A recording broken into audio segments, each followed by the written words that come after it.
Hello, South Bay family. I want to thank you for joining us for this Good Friday service. And as you know by now, we're going to do things a little bit differently. Normally we have a large gathering and oftentimes with another church, but this year we thought we would try to set a format for Good Friday that was intimate and personal, like Jesus was with his very first followers when the Passion was taking place. We know that Jesus was with his friends in the upper room, and it was a time of sorrow and a time of heaviness as they knew that the end of their time with him during his earthly ministry was soon coming. And that's what we're trying to feel. This night is called Good Friday, but there is a heaviness and a weight and a sorrow. So we're going to set up our service this evening as what's called a Tenebrae service. It's called a service of shadows.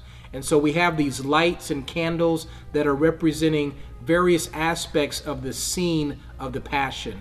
They represent us, they represent Christ, and they represent the continual extinguishing of the light of Jesus Christ as the Passion unfolds. The service of Tenebrae, or shadows, dates back to 8th century Rome, and it grew out of a combination of early morning and late evening prayers focused on remembering the passion or suffering of Jesus. The most significant aspect of the service is the gradual extinguishing of the lights and candles in the room, symbolizing the flight of the apostles and the darkness and disturbance that accompanied the Passion. The candles represent the apostles and all followers of Christ. The large candle in the center represents Christ. The dramatic high point occurs when complete darkness is reached and a loud noise is sounded to symbolize Jesus' death. The extinguishing of the Christ candle symbolizes his 3 days in the tomb. The restoration of the light foreshadows the resurrection. And so we're going to give you some resources and want to encourage you to meet together in homes, in small groups or with small groups of members, not necessarily just your official small groups, but to gather kind of geographically so that we can experience this Good Friday service in a very intimate fashion.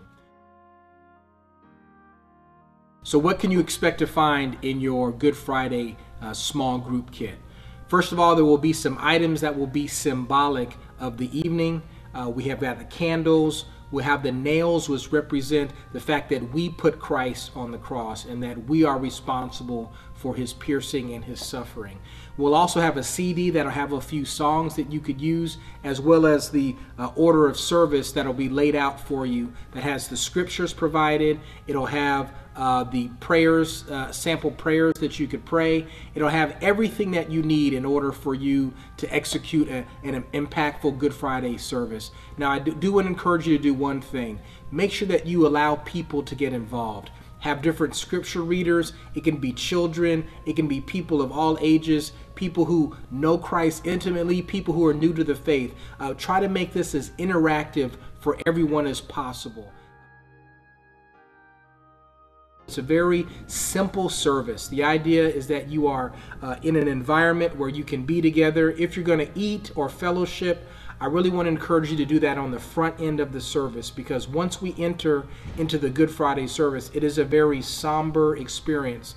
And the reality is we can't get to the joy of Easter without going through the depth and the darkness of Friday night. We want to have this be a time where maybe you go off script and you have some times of prayer, some times of confession, some times of weeping. Just allow people to experience the weight of this night. We will give you some movie clip suggestions for people that may want to include some clips from Passion of the Christ. So you'll have a full resource kit of what you can use, but the main point is that the evening is yours to make it whatever your group needs it to be. The only thing we do want to encourage is that at the end of the evening, what you're going to do is you're going to be extinguishing one candle at a time as we go through the service. And then finally, we extinguish the Christ candle, which represents his days in the tomb. And then after a few moments of silence, you then want to allow someone to relight the candle that speaks to the hope and the resurrection that's coming on Sunday. But even though we have that kind of remembrance that we have this hope, we want to keep the evening somber. And so normally after that time is over, you want to allow people to just kind of leave in reflection and silence. Don't get back into kind of party or fellowship mode. Just allow the weight of Christ's suffering and his passion to sit with us until Sunday. And I tell you, we'll be ready to celebrate come Sunday morning. So thank you for participating. I think the kid will be wonderful. I pray that you have a powerful time. God bless you. I'll see you Sunday morning.